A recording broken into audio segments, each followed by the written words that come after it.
Good evening. Good evening. Welcome, welcome, welcome. Come on in. Come on in. Come on in. We are so happy that you have joined us this evening. We want to welcome you to Purpose Journey Counseling LLC Locked In. So we have been locked in all year. We are grateful to be here with you on this evening. We want to welcome you. We want to say, we want to ask you, how are you doing this evening?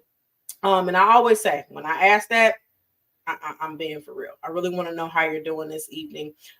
So we want to welcome you. Thank you so much for joining us on behalf of Purpose Journey Counseling. My name is Dr. Ntatu North, and I am the owner and one of the therapists at Purpose Journey Counseling LLC, which is located in Cincinnati, Ohio. So come on in as you're tuning in this evening. We are so grateful that you are here.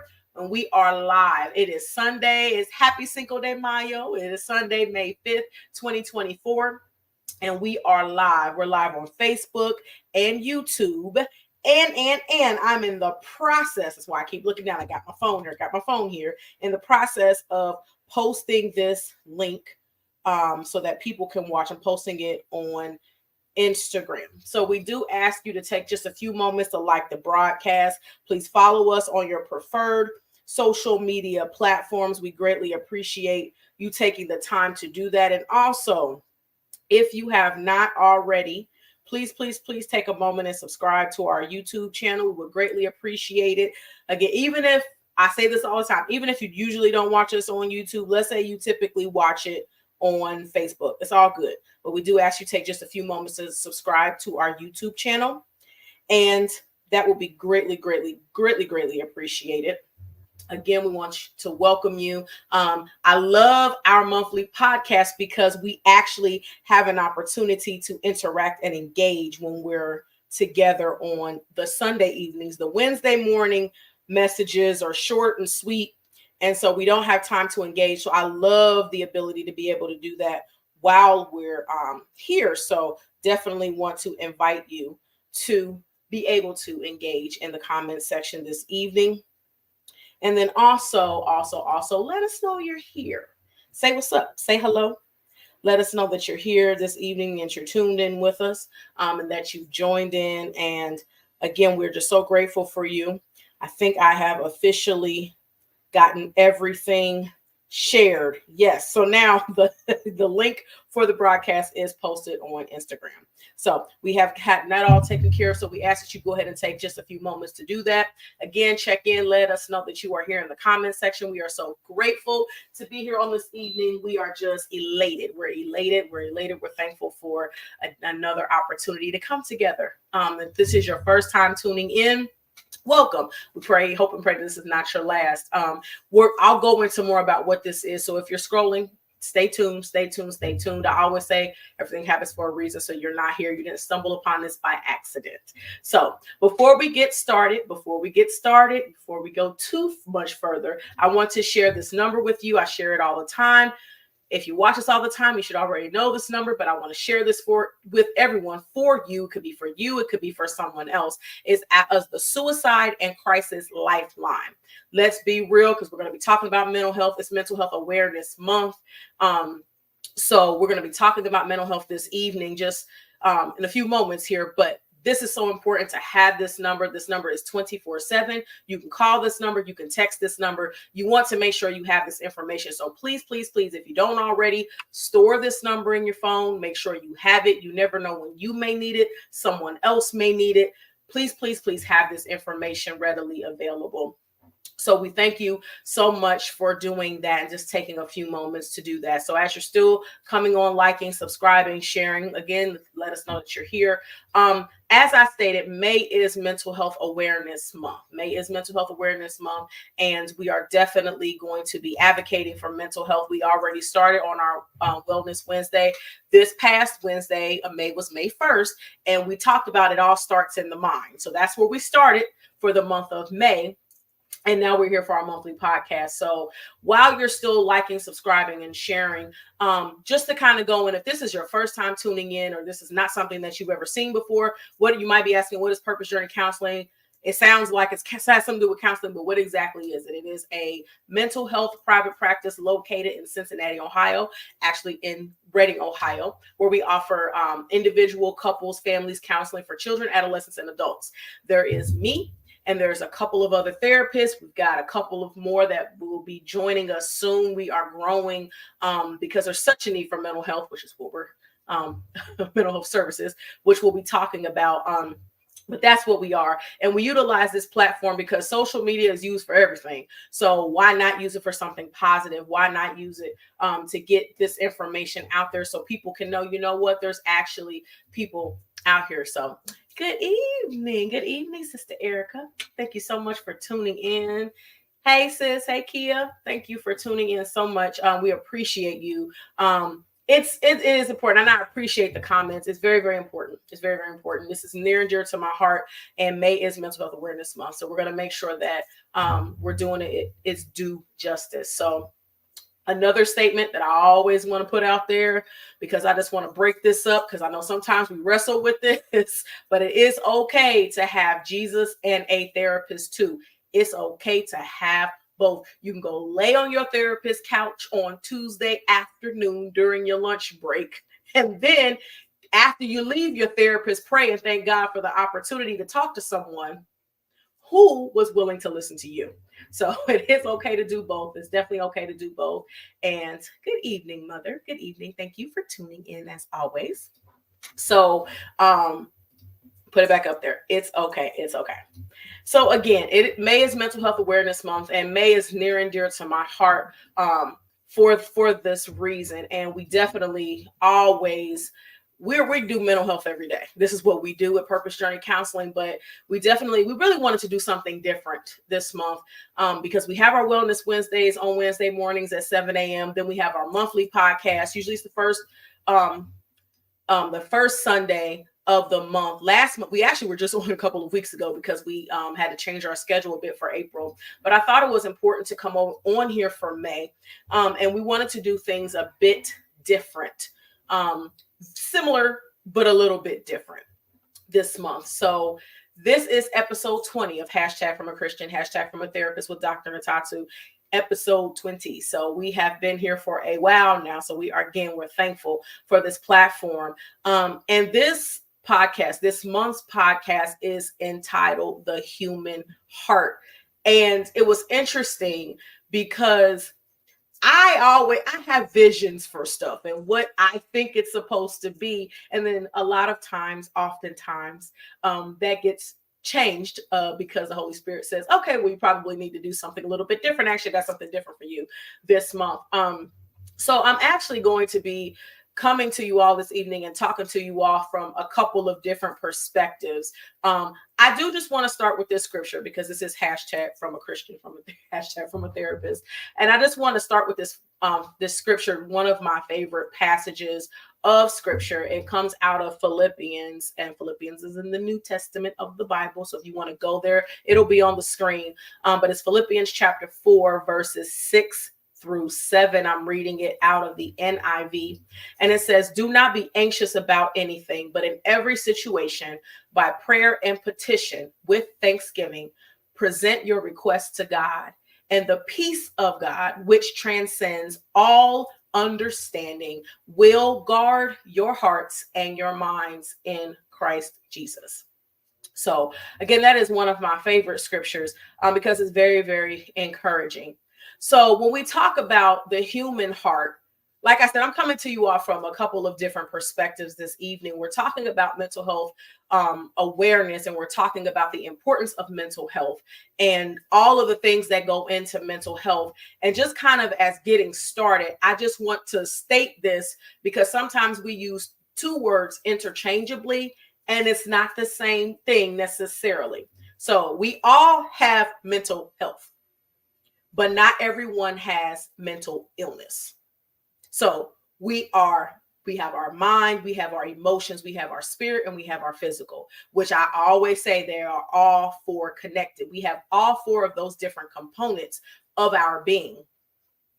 So we all have mental health, but not everyone has mental illness. So what that means is that not everyone has a particular diagnosis that you would go to see a therapist, a psychologist, or even a psychiatrist if you're going to get medication. Not everybody will be in a situation where that is something that they will need to do necessarily. There's even people who go to therapy and really it's more to talk out through some problems, and a lot of times don't even necessarily meet criteria for any particular diagnosis.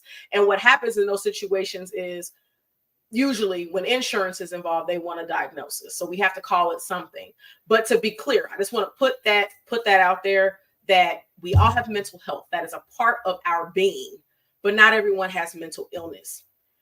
But because we all have mental health, that means that we all have to prioritize our mental health. Make your mental health a priority.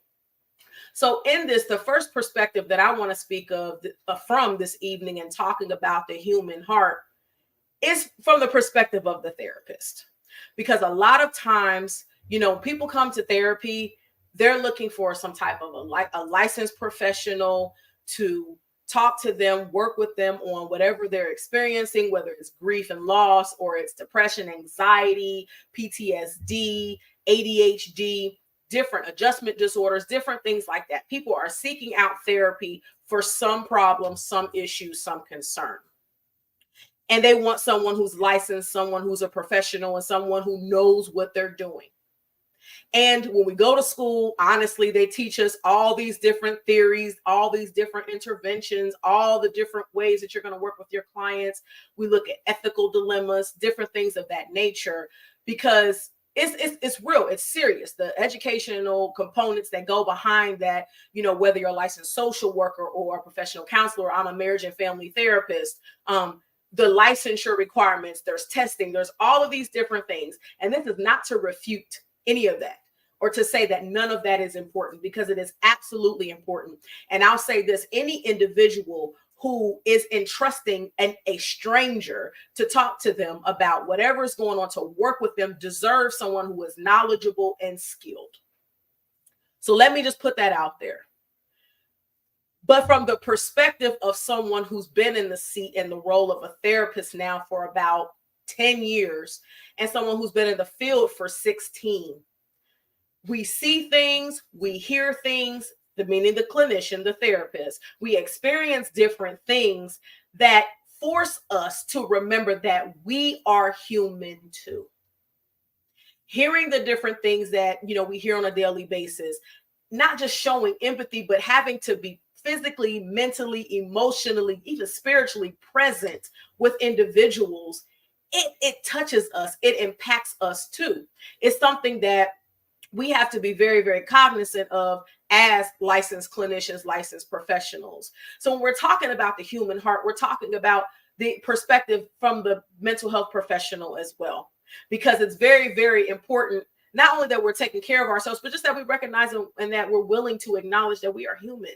And we hear things all day, and sometimes it's like we almost become so used to hearing it, like it just becomes commonplace to hear it and talk about trauma, to take on so much stuff, that we're, or at least taking it in, not to try to take it all on, but to take it in. I was sharing with someone this week the difference between caring about someone and carrying things. It is very, very different. And as a mental health professional, to know that we do care, Because I've said this before and I'll continue to say it, you can't be in this role if you don't care.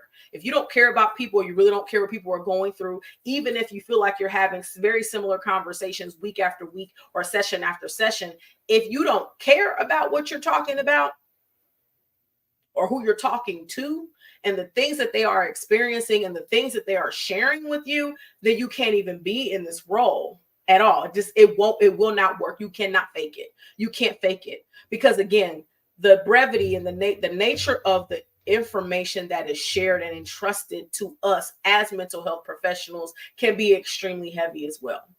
So when we're talking about that human heart, the importance of the clinician and the therapist being able to just be human. I told somebody that the other day, new client, I'm a person. I'm a human, just like you.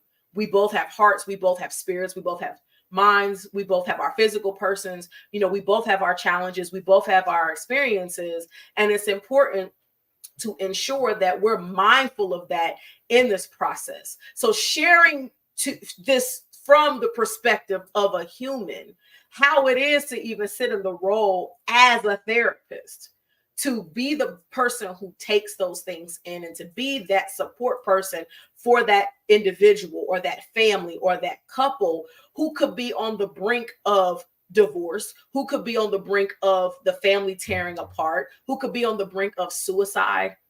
It's a very serious thing, and we take it very, very seriously. But just understanding that we're still human. We're still human, and taking all of that in and being that person for our clients, it can be a challenge. But it's something that I think is important and imperative to share. Losing clients, just lost one, passed away. It hit.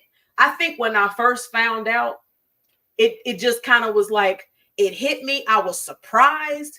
It hurt, but I couldn't really be in the moment. I'm just like, okay, I got to support the family. I got to support the family. I went into not just therapist, Dr. Ntatu. I went into, Pastor Ntatu needs to be this person. And then I had to realize that I was a person too, and that I have feelings too. And guess what? I was being impacted by the loss of someone who was present with me, told me things, shared things with me, shared that space with me.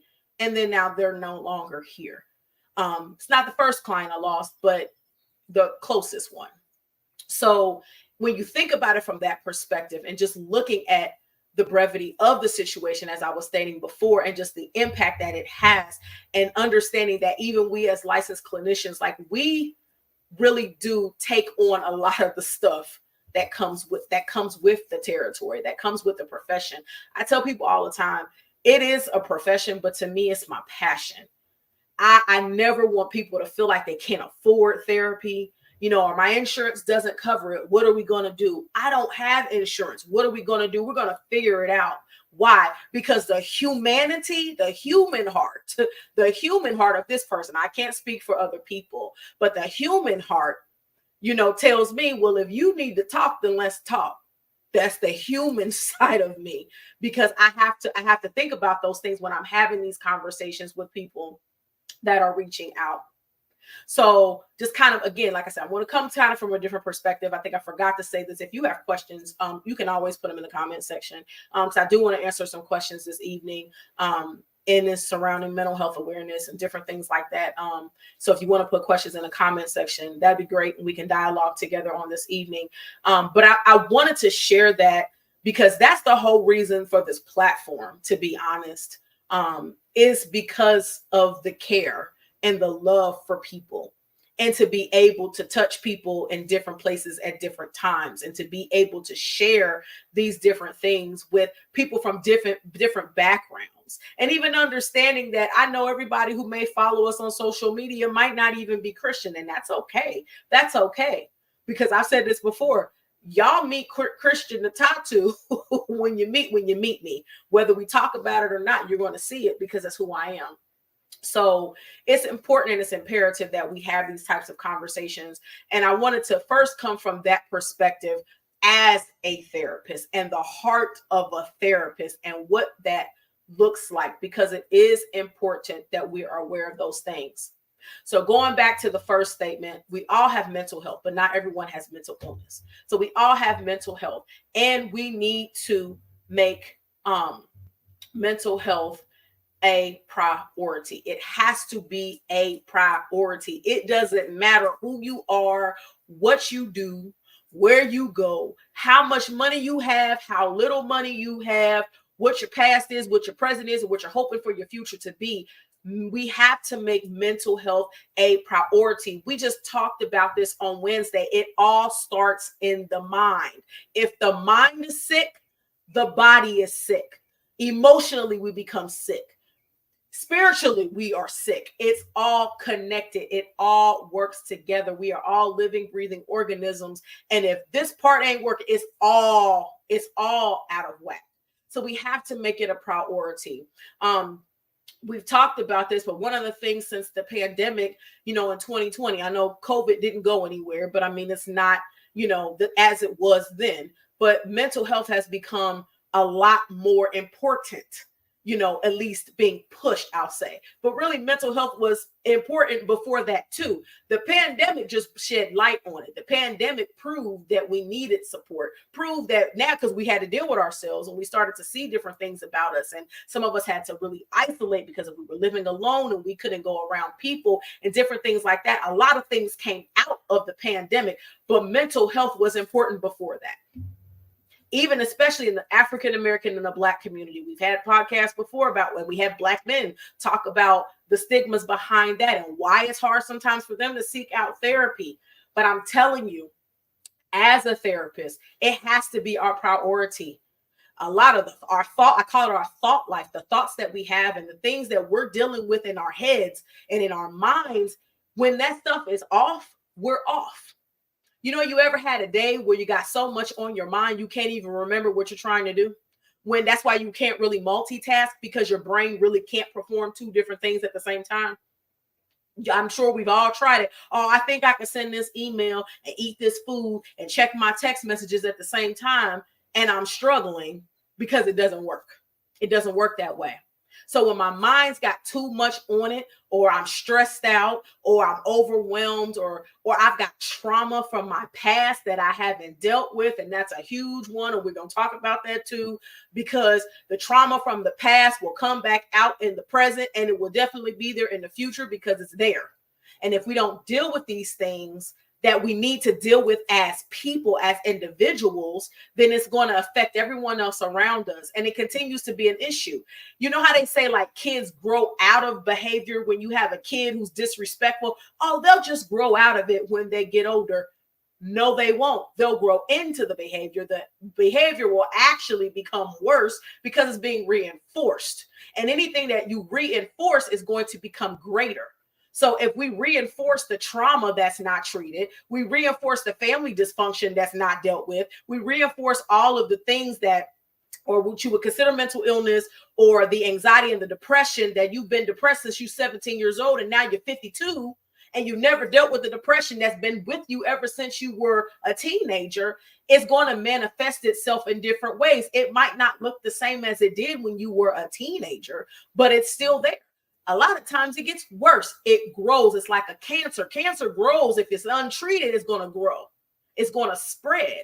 So that's the same thing when we're not dealing with our mental health, when there are things that we're not addressing, when there are things that are just kind of like, well, yeah, that's just kind of the way it is. I'm just kind of used to that. We got to be done with getting used to dysfunction or getting used to not being well. We don't want to be like that. We shouldn't want to be like that. And I can go biblical, if you think about it, we could talk about, do you want to get well? Do you want to be well? Or do you want to just sit there? Do you want to pick up your mat and walk? Or do you want to just sit there and just say, you know what? I don't know what to do. And honestly, I'll say this, even if you can say, you know what? I know I need help, but I'm not sure what's the next step or how to go about this thing. Well, that's a great step because you've already admitted that there's something going on that you need to address. Then it's getting surrounded and understanding that the resources out here are vast. There's a lot of different resources and a lot of different tools and a lot of different ways to find a professional to talk to.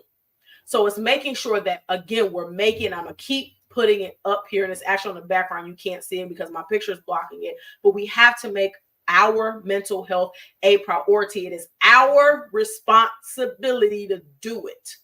Other people will see when you're not, but it's our individual responsibilities to make sure that that is what we are doing. So with that being said, I want to say this too. We need to be attentive to the mental health of our children as well as ourselves. Let's face it. Our kids go through a lot, and we've had them on here. They've talked, and we're going to do even more of that because that was such a blessing to have those two young men speak about mental health from their perspective. But children deal with a lot. And when we say, and when we shouldn't say, but it comes out sometimes that, oh, these kids don't have to do anything but go to school and they don't have a lot, it's just homework and it's easy. Kids go through a lot. And the children of today are dealing with stuff that, I'm 40. So even the stuff that I dealt with at 40, it's not a lot. It's not the same as the stuff my kids are coming home and talking to me about. And especially generations even before me, I know the stuff that our kids are facing is not the same as the stuff that they were facing, in their generations too, when they were children. So we need to be attentive to it. We've got to get out of this idea, because it's false, that they're just going to grow out of it.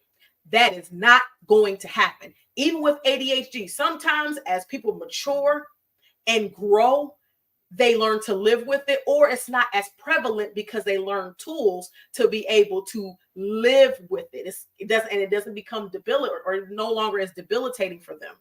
But imagine how much easier a life would be for your 5-year-old who's really struggling with ADHD if they had therapy and they had some tools available to help them understand why they act the way that they do, why they process the way that they do, why it might be hard for them to focus, why they might be acting impulsively, why they might be bouncing off the walls.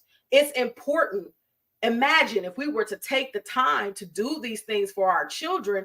Imagine how much better it would be. And when they get the opportunity to deal with their stuff in the moment, even traumatic situations, and we know that they happen. And, sometimes it's the parent, sometimes it's not the parent, sometimes it's the caregivers, and it's in different environments. It's just society as a whole. But imagine if we gave our children the opportunity to deal with that stuff when they're in it. I can't tell you how many clients I work with as adults who a lot of their trauma was when they were kids and they never had services. And of course, depending on the times that they grew up, if therapy was scarce, a lot of the resources may not have been there. But now we have resources. So they say, when you know better, you do better. We know better. We got to do better. We got to do better because there's a lot of different resources out here. There's a lot of different tools that are available. And I would even argue, and I'm going to say this because I believe it, insurance is important. Yeah, but sometimes it doesn't cover it. And I believe that we need to have services for people who can't afford it, or can't, or who don't have, their own individual resources to be able to cover it. Because if we're not going to take care of each other, then what's going to happen? If we're all walking around, hurt, wounded, and distressed, then who's going to help who?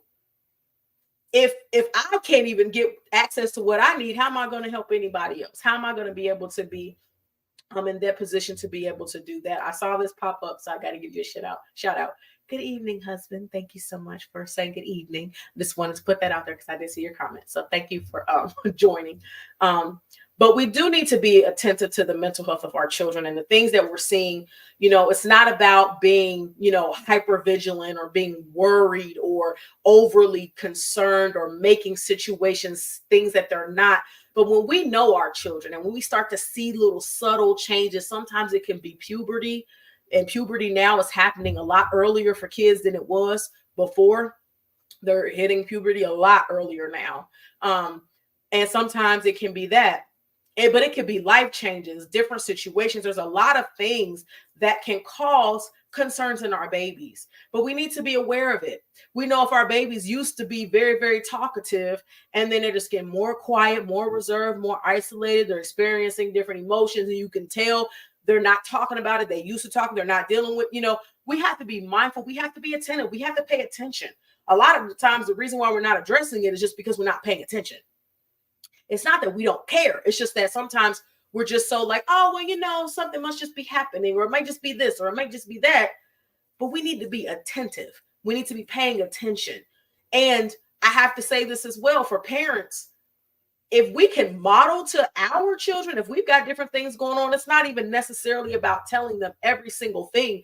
But if we know we're having struggles as well, or we have some mental health concerns as well, and some things that we need to deal with as individuals, if we can model that for our children, mommy's going to therapy, daddy's going to therapy, auntie's in therapy, grandma, whomever you may be, caregiver, whomever. And they see like, you know what? You're dealing with your stuff. Maybe it won't be so bad.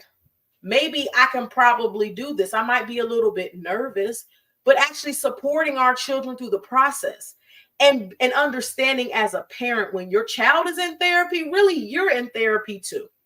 And the reason why I say that is because there's going to be things that child is going to need. There's going to be different structures that may need to be put in place. Even sometimes the parent is the one who notices that there's something going on with the child. The child might not even ask for it.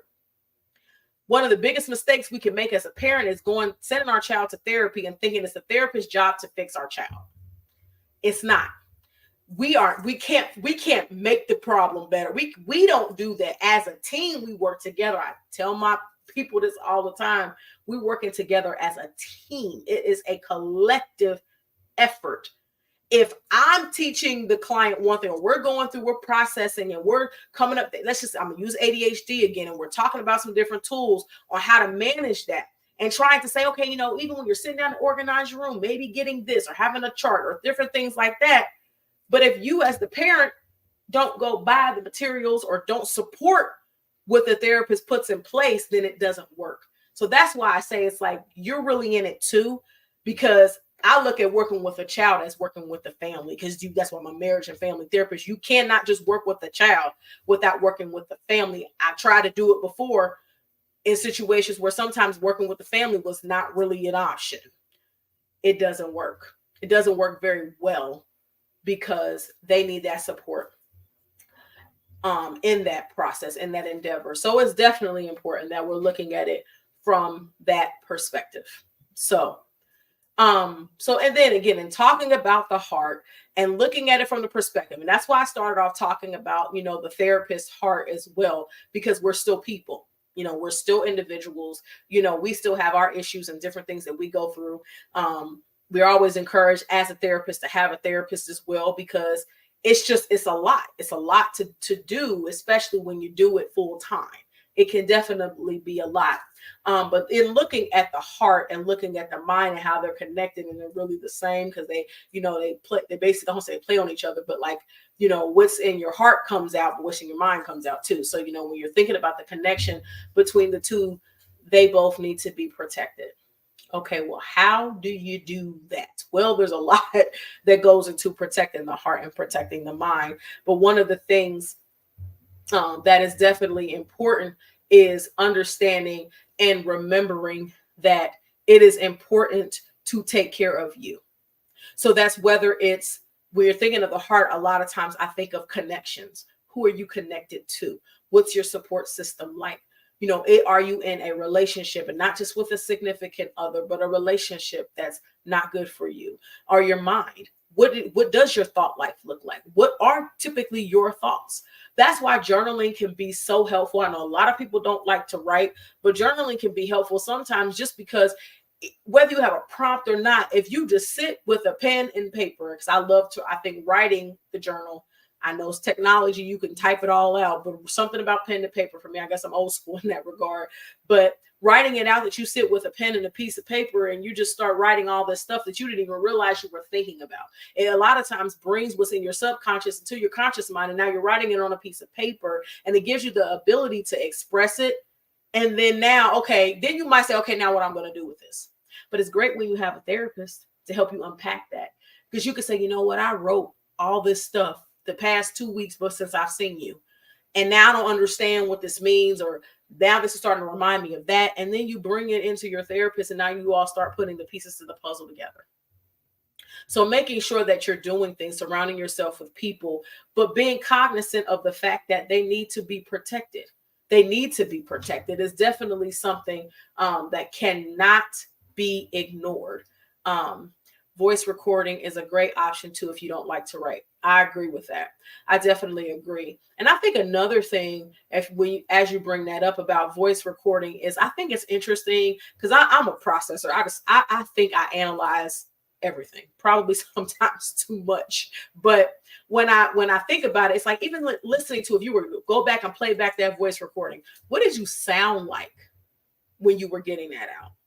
Did your voice sound different? Like because a lot of times when you say, I don't know how I feel, I might know what I'm thinking, I might know what my experience was, but I don't know how I feel.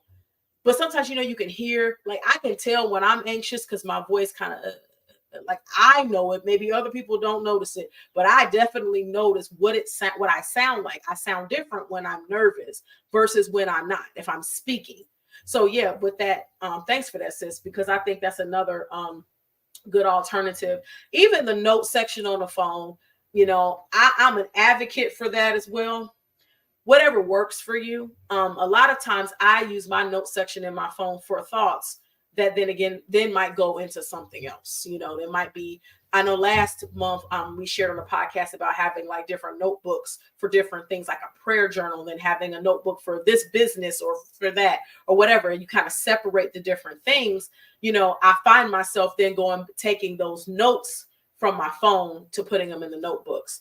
But definitely it's essentially about making sure that you have something that works for you. And everyone is different in that vein. But to put that back up there, the heart and the mind need to be protected. And we've got to be very, very mindful of this and what this looks like. And sometimes we kind of learn as we go, because we realize that, sometimes we're like, I'm having this problem, but I don't know why. I don't know why I feel like I'm always coming back to this wall, like a dead end. I'm never really getting anywhere. Well, then when we go back, we backtrack and we start looking at the different decisions that we've made, or we start looking at our surroundings or different choices, and even sometimes the genetic aspect of things. It helps us to understand more about how we become who we are. It's very, very complex. The nature versus nurture. It's both. It's absolutely both. It's both. It's our genetics, our heredity, but it's also our environments. But we have to protect our minds. We have to protect our hearts, and being sure that we are cognizant of this. And it's a daily decision. I'm not suggesting by any means that it's a simple process or that it's something that, only certain people have issues with for certain periods of time, but we all have to do it. And that's why I made the statement that we all have mental health. We all just might not have mental illness, but we all have mental health, and we need to make it our priority. So the human heart also experiences a lot. Let's be real. The longer you live, what I say, if you never had a problem, just live a little. The longer we live, the more stuff we're going to go through. The good, the bad, the ugly, the indifferent, the horrific, the traumatic, the beautiful, the glorious. We experience a lot of different things, but we all experience a lot of different things. And oftentimes we have no idea what other people are experiencing. We see what we go through, or maybe our close circle of friends or family we talk to. We may learn about their experiences and things like that, but we all experience a lot. And a lot of it, again, as I was saying before, holds so much weight that sometimes you don't even realize that something that happened to you years ago is still having an effect on you today. Like you don't even notice that until you start to say, okay, I keep hitting this wall. It's like a dead end. Then you can go back. That's why being able to process and having someone who's a fresh set of eyes, they weren't with you when you were 12. So they don't really know what you're talking about. They didn't experience what you're talking about. So to have that set of eyes and then working with you in that professional setting to be able to help you process through and heal from the experiences that you face or the experiences that you have is important as well. So being mindful of that, and this applies to everyone, including our children. I'm going to keep on saying that because we can't ignore our children and the things that they experience and the things that are said. That's why it's so important that we are mindful of what we say to our children. What are we doing to their little hearts? Just think about it like that. Even as a parent or, a guardian, whomever, when we have to discipline them, because discipline is love. Actually, we discipline out of love. We should be disciplining out of love, from a place of love. But looking at, even when we're disciplining them, what are we saying to them in those moments? Are we using that as a teachable moment, or are we just upset? Because we have to be careful. I would argue, got to be careful, but I'm speaking to you as a Christian and as a therapist. If we're really, really angry in the moment because something happened, they did something, and they need to be, reprimanded for it, we might want to be a little patient on when we respond to that. It's good to correct it in the moment, but not out of anger. And if we know that in anger, we're going to say things and do things that we wouldn't typically do. And I'm not just talking about, I'm not just saying like child abuse, because that does happen as well out of anger. But some of the stuff we say, that's child abuse too. Some of the words that we use because we're angry. It's being mindful of what are you saying to the child even in the moment? How are we nurturing their heart? How are we protecting their heart? How are we adding to more positive, loving experiences for our children, even when we're angry with them, even when we're upset, even when they need to be in trouble? Because they oftentimes are in trouble, need to be in trouble for something. But we have to be mindful of that as well. And understanding that because the heart experiences a lot of different things, a lot of times, when people are talking about having a broken heart, it's not necessarily because of one instance. It's not necessarily just a bad breakup. A broken heart could mean that everybody in their life has stomped on their heart their entire existence. And if someone is constantly stepping on your heart, well, how do you step on somebody's heart? Well, calling them names or saying they're not going to be anything or beating them down verbally, even physically, at every opportunity that you have, not supporting them, not encouraging them, not really pushing them to even do anything, just kind of just ignoring them, just kind of letting them sit there. Being abandonment is a huge one. It's a huge experience that hits a lot of people's heart. So then if a heart that experiences a lot, but a heart that experiences brokenness is going to be a broken person then. And when you are dealing with a broken person, or you are that broken person, it affects everyone else around you. And it affects the things that you do and the things that you don't do. That's why sometimes it takes us so long to move forward in life, or it takes us so long to realize our potentials. We talked about purpose last month. Sometimes it's because we're coming from a place of brokenness. If we don't even love ourselves, how are we going to do anything else? Why would I even think that I'm even capable or worthy, or that God created me for any kind of a purpose, if my heart's been broken my whole life, or people are abusing me mentally, emotionally, physically, all of it in all these different ways? How is that going to help me as an adult when I'm still dealing with, or haven't really dealt with or unpacked stuff that happened to me when I was a child? So to put that back up there, the human heart experiences a lot. The next thing is that the human heart connects us all. Why? Because we all have one. Oh, he don't have a heart. Well, we all have one. But again, I would say this. What's the condition of your heart? What condition is your heart in? Because if your heart is bruised, or your heart is broken, or your heart has not been healed, and you have malice in your heart, that comes from something else. We don't that's why we talk about anger being a secondary emotion. Typically, anger comes from somewhere, though. It's not, I'm just angry. Oh, he just mad at everything. He ain't mad about nothing. He just mad at everything. No, it's something. It's something. It's a matter of the heart. It's something in that heart of his that why he's always angry. We're seeing the symptom of something else. It's something else that's going on with that individual, if that's the way they're presenting. If that's what we're always seeing. But it connects us because, we talk about empathy and really like trying to place ourselves in other people's shoes. That's a powerful thing. Empathy is a powerful tool, and sometimes we lack it. Sometimes we can show empathy to people we like, but we don't want to show empathy to people that we don't like. I'm just going to take a sip of water on that one because we don't. Let that sink in. It's easy to show empathy to somebody that I like because I like you. It's easy. But if I don't necessarily care for you or you don't necessarily care for me, it could be the same exact situation. But we don't want to show empathy a lot of times to people that we don't like. But understanding why empathy is so important and how that connects us, because we have it all. We all have that in common. We all have a heart. And the condition of our heart, though, is what causes us to be the way we are, act the way that we do, feel the way that we feel. It's the condition of the conditions of our individual hearts, but we all have one. And I think, again, if we're mindful of that, and, that's something that we're attentive to, it helps us stay connected and show that empathy and extend that love and that grace to people, even when we don't want to, because we understand that we've all had different, the human heart experiences a lot, and it connects us. The next one, the human heart can hurt. And we just talked about that.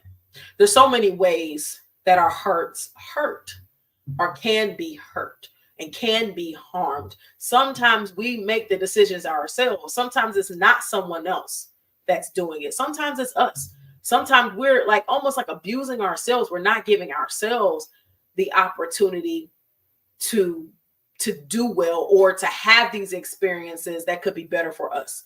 Not doing those things. But I would always ask, because I always say it comes from somewhere. We get real frustrated with people. And it makes sense, because dealing with other humans is a challenge. It's a huge challenge dealing with humans. But if we understand, again, if you're asking a question, what's the condition of their heart?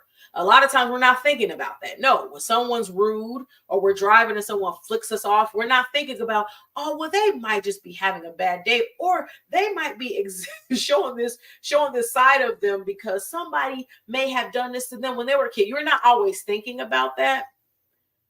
And I wouldn't expect anybody to. I know I just kind of process information that way sometimes because that's just me. But I would ask to at least just suggest that maybe we start to try to look at it from that lens, because hurt people do really hurt people. They really do. And if all you know is hurt and all you know is pain, then all you're going to do is hurt other people and bring pain to other people. That's the only thing you can do, because if that's all you know, that's all you know. So I think, again, if we can look at it from that perspective and being real cognizant of what we're doing, how we're doing, how we're doing it, what we're saying, how we're saying it, then we understand from the perspective of the human heart can hurt. So how we handle each other plays a significant role in what it looks like for the world, what it looks like for each other. If we handled each other better, then we probably get along better.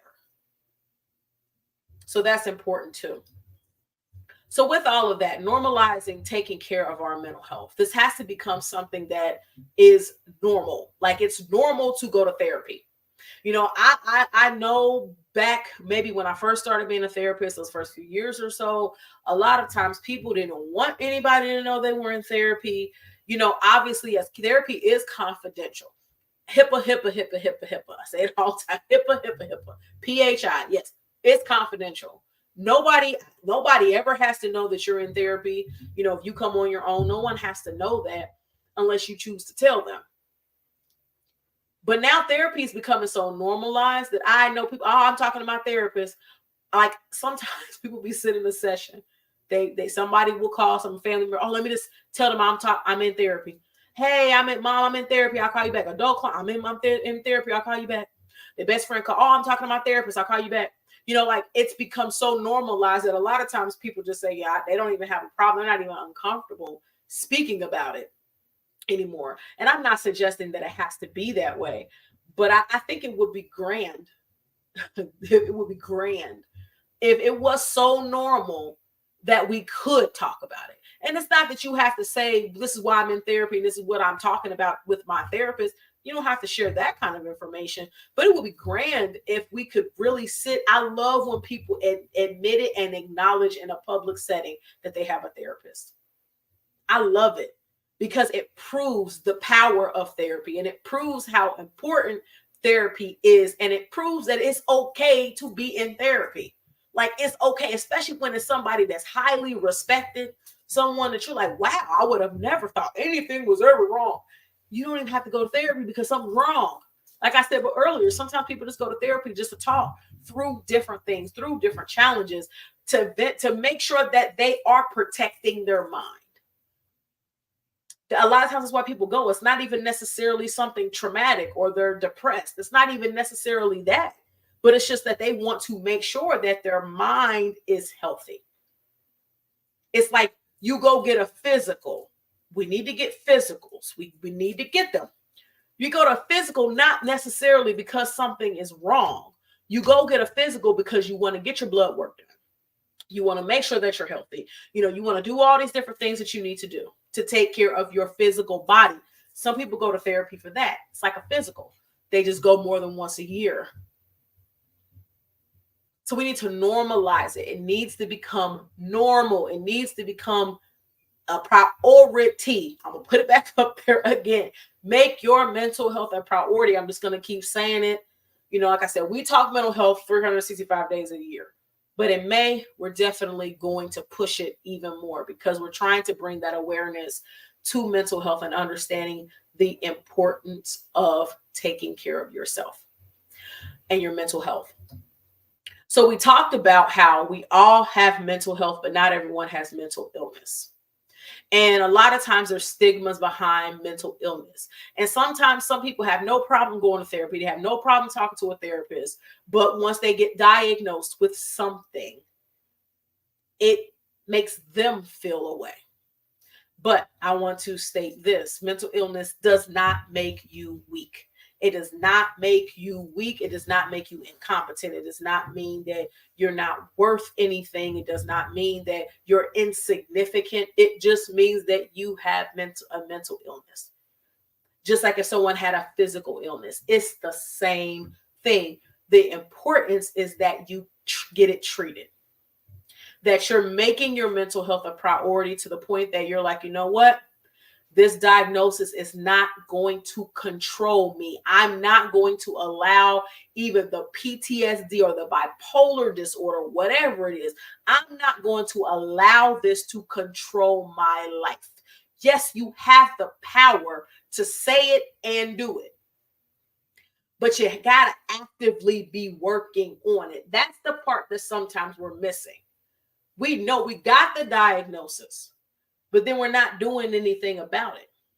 I said before, it's like cancer. Cancer untreated will spread. Cancer untreated will kill. Mental illness untreated will spread. Mental illness untreated can definitely be debilitating or kill our opportunities to do certain things. And sometimes mental illness really does take us out because we're not dealing with it, and it puts us in dangerous situations because sometimes it might even require some level of medication, and if you don't take it, you are a danger to yourself and other people. So it doesn't make you weak because you're in that situation. It just means that actually it shows strength, and it shows empowerment, and it proves the importance of taking care of yourself and how much you're valuable when you say, you know what, this is an issue, or I'm not exactly sure what's going on, but I'm going to find out. I've been having intrusive thoughts, or I've been having a lot of panic attacks, or I've been sitting in a dark room for the last 2 weeks. I haven't been to work. I'm not eating. I'm not sleeping. All of these different, not your norm. It doesn't make you weak to say, okay, I got to go get some help for this, or I need to go talk to somebody because I don't want this to get worse, and I do want to understand where it's coming from. It's important to take those steps. It's important to be able to do that. You could be saving your own life by doing that. And then imagine the people around you, somebody else that might be in your family or your friends circle might be experiencing some things too. And then again, when we're normalizing going to therapy and you like, man, they're like, sis, you've been kind of different lately. And then you start going to therapy and then you start changing. They're like, sis, now you seem to be back to normal. Like, what's going on? I started going to therapy. Oh, really? Well, how is it? Because, I started thinking too, I've been experiencing, you know how many times that happens? Your friends start going to therapy because you've been going to therapy. Your cousin now in therapy because you went to therapy and they see that you can do it, so they feel like they can do it too. That's how important it is. That's how impactful it is.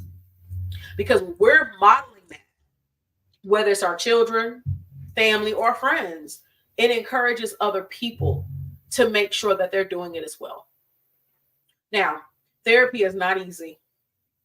Therapy shouldn't be easy, especially when you're really trying to get some work done. If you really think about it, when you go to physical therapy after having an accident of some sort, or you've got something going on, or you had a surgery and now you're in like rehab and doing all this stuff, physical therapy hurts because they're pushing you to do things, you're pushing your body to do things that your body maybe hasn't done in a while, or trying to build up this muscle and do all these different things, or get you working and functioning, get your body functioning the way it was supposed to. Therapy's the same way. Sometimes it hurts. Sometimes I tell people all the time, sometimes you come in, you're going to talk to me, you're going to feel great when you leave, empowered and ready to conquer everything. Sometimes you're going to leave out of here like, I don't even know if I'm going back, because that was hard. And every time I go in there, I'm using all these tissues, and I'm crying, and I'm carrying on and all this stuff. And then I leave and I feel like crap because I just had to rehash all of these different things. But in essence, when you're doing the work, when you're doing the heavy lifting of the mental work, you're becoming stronger. Just like physical therapy, you're healing just like physical therapy. It's the same concept. You're giving yourself a chance to try to learn how to manage whatever symptoms you're dealing with. And a lot of times it's beating it, because sometimes it's been so debilitating for so long, and it's been so crippling for so long, that you just get used to living like that. And you think that, I always wake up with this pain, the same pain, the pain of, my childhood. I wake up with the same pain all the time, and I'm used to the same pain. So I'm not going to do anything about the pain because I'm just used to it. What if we made conscious efforts to say, you know what, I don't want to live with this pain anymore. I'm going to go deal with it. I'm going to go heal from it. But therapy is a process. But you're worth it. Therapy takes as long as therapy needs to take. There are certain therapies, depending on, the avenues and where you go to get therapy from. I know like employee assistance programs, EAPs, are usually time limited. You get about 10 sessions. EAPs are very, very helpful to utilize that if you have that option when it's like an acute thing, meaning something happened and you need some therapy. Like something just happened. It could be even a loss of a loved one. And you're like, okay, because you might get about 10 sessions to kind of process, talk about it. But sometimes it's not enough. But in an acute situation, it can, a lot of times it can do the trick. Sometimes you may do the 10 sessions and you start to realize that there's other stuff going on, and you need to now get therapy because that just actually it helped you, but now it shed light on some other things. But it is a process. That's why I say you're not going to always go to therapy and feel better. Sometimes people think, I'm going to go talk to somebody and I'm going to feel good. Not necessarily. You're going to have to deal with some things. You're going to have to deal with you. You're going to have to deal with the concerns that you have. And talking about the childhood trauma, yes, it's going to be hard. There's nothing simple about that. Talking about any experiences that you had that have been traumatic, any type of abuse, abandonment, neglect, all of those different things. It's not easy to talk about any of that stuff. So it's a process. It takes time. And I always tell people, my clients, it takes as long as you need it to take. I'm not going to kick you out. Well, you've been here for about 6 months now. So if you don't feel better, I don't know what to tell you. No, we're going to work the process and we're going to deal with what we need to deal with. But the most important thing about this statement is that you're worth it. You're worth the process. You're worth all the work. You're worth putting in the time and the effort to do all the things that you need to do for you. If nobody's going to say it all the time, nobody's going to advocate for you. If you're not going to advocate for you, nobody's going to advocate for you. So it's the same thing when you're dealing with your mental health. Understanding that if it's going to take a while, if I got to cry through it, if I'm going to have somebody hold my hand through it, if that's what it's going to take, I'm worth it. I'm worth every step, every tear, every appointment, having to make it a priority. If I have to put some other things on the back burner to make sure that I'm doing it, is making sure that you know that you're worth it.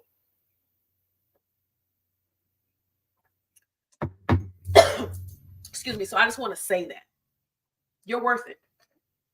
Whatever it is that you're dealing with, however long it's going to take, you're worth it. The process is worth it. The pain of the process is worth it. So please know that. And in that, I also want to say, because I mentioned support earlier, support systems are necessary. One of the things we assess in the first therapy session is, what are your support systems? Who are they? And being able to identify who those people are. The bottom line is that oftentimes people don't have much of a support system. They may not have several individuals that they can go to if there's an issue. They might not have that. They may barely have one person that they can go to if there's a problem. The goal is hopefully to build a support system, a village around you, because you have your therapist, but you only see your therapist when it's your therapy time. Granted, yes, most therapists will, can set something up to talk to you outside of a session if you needed to call, things like that. Not all therapists have crisis lines, though. But a lot of times, most therapists, if you needed to reach out in between a session, it's not a big deal. Most therapists. But you need support outside of that therapist. Natural supports. Friends, family, people like that. And the bottom line is, again, like I said, some people don't have that. That's not something that they have. So when they're coming into these settings, trying to build that sense of community can be a challenge, but it's necessary. And it definitely helps the process to run easier. It's not easy, but easier when people have those support systems in place. So I would say this. If you're in therapy, yes, it's working on trying to identify who those people are for you. But let's take it a step further. Even if someone else is in therapy, maybe just even being a support person for them, not necessarily meaning that you have to call them and check on them every other day, but it might just be that you are just willing, or you're that person who's saying, you know what, I know this is hard for you, but I'm noticing that, you're changing, or I'm really proud of you because you've done it. Just words of encouragement, things like that can be life-changing as well for that individual who might be struggling to see the value in them continuing to go to therapy or continuing to work their process. But because you're there pushing them on and saying, you know what, keep going. When your appointment, every Wednesday at 4, okay, every Wednesday at 3, I'm going to send you a nice little encouraging message just to know that you're in their corner, just to know that you're supporting them. So it's important to try to build our support systems, but it's important to just be that support. Like I said, it doesn't mean that you have to do the most. It just means that sometimes just you saying, you know what, I'm proud of you. Like, I'm so glad. I don't even know what all it entails, but I'm proud of you for taking this step. I'm proud of you for, believing that you can do this process. And I'm proud of you for knowing that you're worth it. Just for knowing those things. It definitely can be very, very monumental in people's lives. So just a couple things, just in our humanity, we have to understand that we're all human. We're all human. And when we have a positive sense of humanity, when we're concerned about each other as humans, we live differently. We act differently. We treat each other better because we care. And we know if you live for a little bit, we know that the world, it's like almost like the sense of humanity is gone. Like it don't even exist. And you even wonder if it ever did. But what if we made a decision to say, you know what? We're going to actually start caring about each other. Even the people that we don't like sometimes. Maybe if we did a little bit more to be human, like be caring humans, as we always talk about, being loving, kind, compassionate, intentional. What if we were really doing those things? As we're talking about mental health, a lot of the reasons why a lot of people's mental health is in the condition that it's in is because of the lack of humanity. It's like they feel completely distraught and as if they have no clue on what to do because, well, I mean, the world is, nobody cares. And I feel like, everything's set up against me. Systems are set up against me. People are set up against me. Again, what is the condition of their heart? They're brokenhearted. So a lot of times the lack of humanity is what actually causes people to feel like they're about to lose their mind or end up in therapy. But what if we were more concerned about each other? And I might be like some people say, well, that's a fairy tale. Da, da, da. Well, maybe it is, but I have hope and I have faith that we get to that place. Because what if we could actually look at people from the perspective of that we all have a human heart, that we all have a heart that matters, and the condition of I actually care about the condition of your heart. I actually care about you. You actually care about me. Even if we might not talk all the time, but I'm at least concerned about you. I want you to be well. You want me to be well. What if we actually did those things? Imagine what the world could actually look like if we did these things towards each other and we made it normal to love each other. We made it normal to support each other. We made it normal to, push each other to be great and to be mentally well. Mentally well. Jobs need mental health days that need to be separate from sick days. I'm saying it. I don't know how much that means, how much weight that holds, but I'm saying it as a mental health professional. Jobs should have mental health days that are not the same as a sick day. Why? Because a sick day, to me and probably everybody else, means I don't feel well. I'm sick. I'm in the hospital. I had to go to urgent care. I've got a stomach bug. I got COVID. God forbid, it's still a thing. Those are what sick days are for.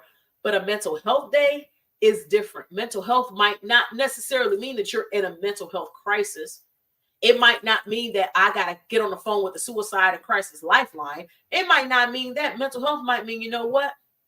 I've been overtaxed. I've been overwhelmed. I've been overworked. I've been stressed out. I've been doing too much. I'm going to go lay in my bed and do nothing tomorrow. That can be a mental health day too, because I'm being mindful of what's going on here and I'm taking care of my mind. I'm protecting my mind so I can't work tomorrow because I can't take care of what you need me to do tomorrow because I need to have a mental health day. So I'm just going to say that jobs need mental health days. I hope and pray that it becomes, again, because we're normalizing, that's part to me of normalizing taking care of our mental health, means that we would offer mental health days and don't force people to use their sick time, that it can, they usually only have a certain amount of sick days in a year. And for some people, that's not even enough. That's a totally different conversation. But we all have a human heart. So if we could be mindful of that and mental health and why it's important, and saying, we really need to make this part of our policy and part of our days. You get a few mental health days in a year. Even if you're saying you got to use them or lose them, that's okay. That might just cause people to really normalize taking care of their mental health. If you say you get 3 mental health days in a year and they don't roll over, okay, well, then that means I'm going to take all 3 mental health days because I know I'm going to need them in 365 days this year, 366 days out of the year. I know I'm going to need 1 or 2, probably 5, but at least 3. 3 will do. 3 will do.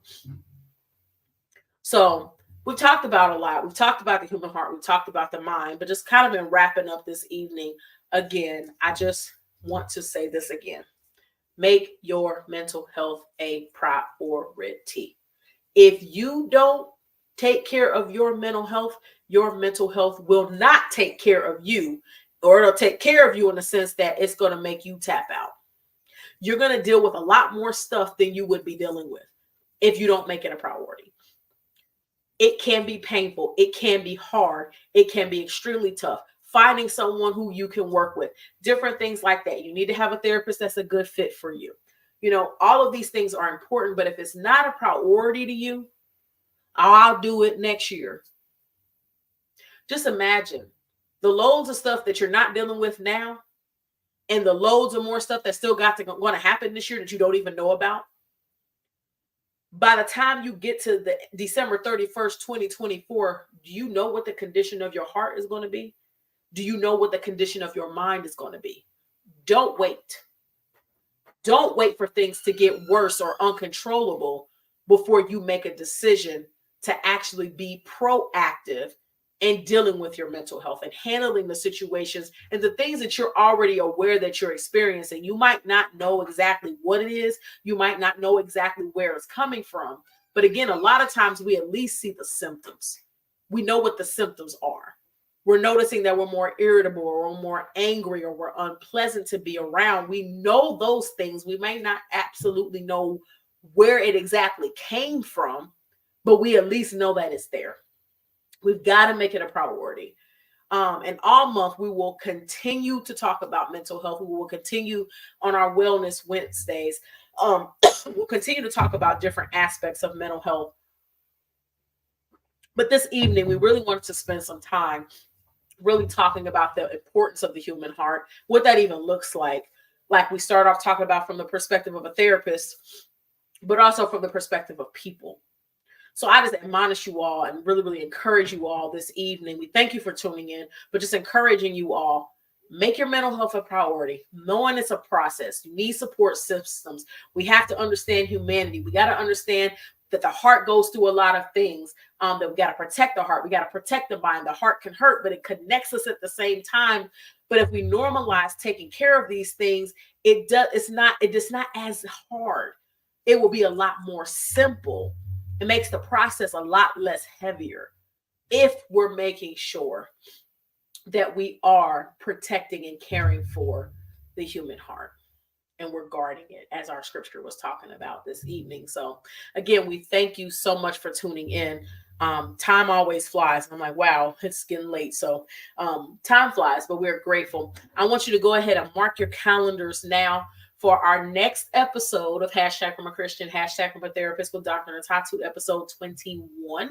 Lord willing, will be on Sunday, June 2nd, 2024 at 7 p.m. Eastern Standard Time.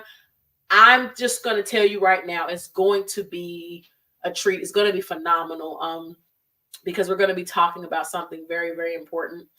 And I'm not going to tell you exactly what that is right now because I'm not, because I want you to tune in. Definitely want you to tune in, but it will definitely be a very, very impactful podcast next month. So I definitely want you to tune in. So just a reminder, just want to go ahead and share this. We have our Wellness Wednesdays every Wednesday at 7 a.m. Eastern Standard Time. We come together. This month, the theme is mental health awareness because it's Mental Health Awareness Month. So as I stated, we will be talking about different aspects of mental health every Wednesday at 7 a.m. Eastern Standard Time. And then we have our monthly podcast that you are tuning in now for, Hashtag from a Christian, Hashtag from a Therapist with Dr. Ntatu, on the first Sundays of the month at 7 p.m. Eastern Standard Time. So we get to come together every Wednesday and then once a month for our podcast. So we're grateful for the opportunities, but we want you to just know when we're here, know when we're encouraging and empowering, and using this platform to be, a big support for anybody and everybody. It could be for young people as well as for older people, people who are in the field, not in the field, people who are curious about the field, people who are like, oh, I think I need a therapist, whatever the case may be. We're not trying to force you to contact us. We want you to get what you need. We want you to make your mental health a priority. So this has been a thrill. I really like having guests, but tonight we wanted to kind of go back to the basics of things so we can kind of talk through some things. But we will have guests next month. Next month we will. But we do appreciate you tuning in, for those of you who were popping in and out, or for those of you who did stay on and tune in with us this evening. I know it was a lot of things and I know sometimes going back and watching things is helpful as well. But we do hope and pray that this evening was helpful, encouraging, things like that. to kind of help us all along our journeys and our paths, dealing with mental health, bringing awareness to mental health, and just understanding that, it's something that we all have to deal with our own personal journeys and our own mental health, but making sure that we're making it a priority. So, our tag for Purpose Journey Counseling: every time we are together, I want to encourage you all to be loving, be kind, be compassionate, and be intentional towards others as well as towards yourselves. Lord willing, we will see you Wednesday morning at 7 a.m. Eastern Standard Time. Oh, that should not say that. That should not say that. Let's fix it. I like to just make sure that it's accurate. There you go. For Wellness Wednesday. We'll see you Wednesday morning at 7 a.m. Eastern Standard Time for our Wellness Wednesday. We want you to have a safe rest. Enjoy the rest of your Cinco de Mayo. Enjoy your evening. Have a safe and wonderful week. Protect your mind, protect your heart this week. And Lord willing, we will see you on Wednesday morning. God bless you. Have a great evening, and blessings and love.